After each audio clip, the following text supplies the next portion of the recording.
Boa noite a todos. Para silêncio e próprio tema que chamou a atenção de todo mundo. Sejamos todos bem-vindos. Com paz no coração. Que essa paz reine durante todo o tempo que aqui estão, como sempre se faz, com a intenção de harmonizar nossos corações e mentes. Vamos ler uma página, ou melhor, um pequeno capítulo do livro Fonte Viva, da psicografia de Chico Xavier, editado pelo Espírito Emmanuel, que parece ter muito a ver com o assunto que hoje nossa irmã Sandra vai desenvolver aqui para nós. Nunca desfalecer, orar sempre e nunca desfalecer. Isso está em Lucas. Mas Emmanuel nos diz o seguinte: não permitas que os problemas externos, inclusive os do próprio corpo, te inabilitem para o serviço da tua iluminação. Enquanto te encontras no plano do exercício qual a crosta terrestre, sempre serás defrontado pela dificuldade e pela dor. A lição dada é caminho para novas lições. Atrás do enigma resolvido, outros enigmas aparecem.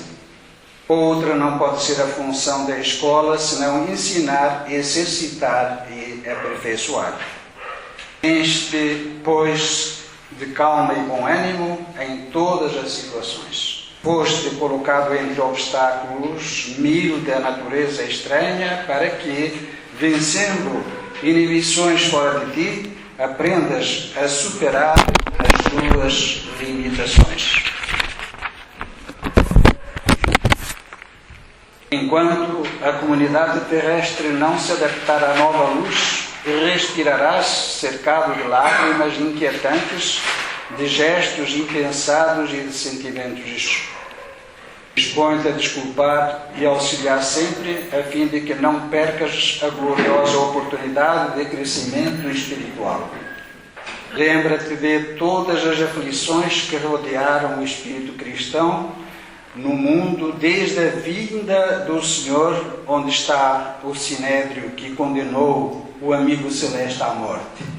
Onde os romanos vaidosos e dominadores, onde os verdugos da boa nova nascente, onde os guerreiros que fizeram correr em torno do Evangelho rios escuros de sangue e suor, onde os príncipes astutos que combateram e negociaram em nome do renovador crucificado, onde as trevas da Idade Média, onde os políticos inquisidores de todas as matizes que feriram em nome do excelso benfeitor, arrojados pelo tempo aos despenhadeiros de cinza, fortaleceram e consolidaram o pedestal de luz em que a figura do Cristo resplandece cada vez mais gloriosa no governo do século. Centraliza-te no esforço de ajudar no bem comum, seguindo com a tua cruz ao encontro da ressurreição divina.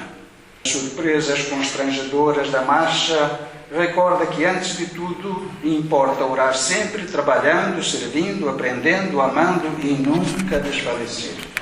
Nunca desfalecer. Assim, envolvidos por esta página tão esclarecedora e tão a propósito do tema que vai ser lido, vamos agradecer a Deus, nosso Senhor, pelo equilíbrio, paz, pela alegria serena que certamente temos, pelos sentimentos de gratidão ao Pai pela vida e por tudo que há. E assim, Senhor, agradecidos mais os momentos que aqui vamos passar, te rogamos tua inspiração para a nossa companheira Mara, que a tua inspiração venha ao encontro de sua intuição, formando assim aquelas forças ou virtudes necessárias para o esclarecimento em direção ao mais alto e no movimento horizontal em direção a nós mesmos. Nossa gratidão e missão para iniciar o nosso trabalho. Então, Sandra, por favor, aqueles que por acaso olharam o programa, que fizeram uma coisa que poucas vezes eu faço, infelizmente, talvez tenham visto que a outra palestra era sobre melancolia. Mas como a expositora que viria, Cláudia, a doutora Cláudia, teve um imprevisto, então trocou com a Sandra Mara, que já tinha participado, ou pelo menos da sua palestra, e ela fez a gentileza de fazer essa troca. E então, Sandra, boa palestra. Boa noite a todos. Hoje nós vamos falar sobre suicídio. Seria suicídio. Suicídio é a interrupção da vida material. Isso é óbvio. Sabe? Mas nessa frase se encontra a chave de drama que o suicida passa após a morte. Assim como os aparelhos que funcionam a bateria, o corpo material também tem sua bateria. E essa bateria tem um tempo de vida útil baseado na carga. Então, de acordo com os nossos planos traçados no mundo espiritual, nós teremos uma carga X de bateria que pode ser ampliada se assim for necessário. Então, um atentado contra a vida é um atentado não só contra o seu corpo material, mas é um atentado contra seus amigos, é um atentado contra seus mentores, é um atentado contra todos aqueles que ajudaram minuciosamente a planejar a sua encarnação nos mínimos detalhes. É contra a própria energia divina, foi emprestada por Deus esse corpo físico.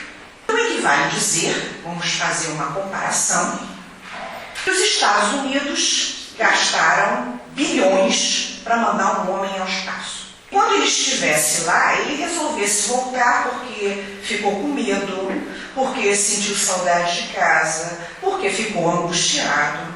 Ora, todos os cientistas envolvidos, que fizeram estudos e mais estudos, e que estavam envolvidos nessa missão de mandar esse homem ao espaço, eles vão ficar bastante decepcionados, bastante zangados, e com razão.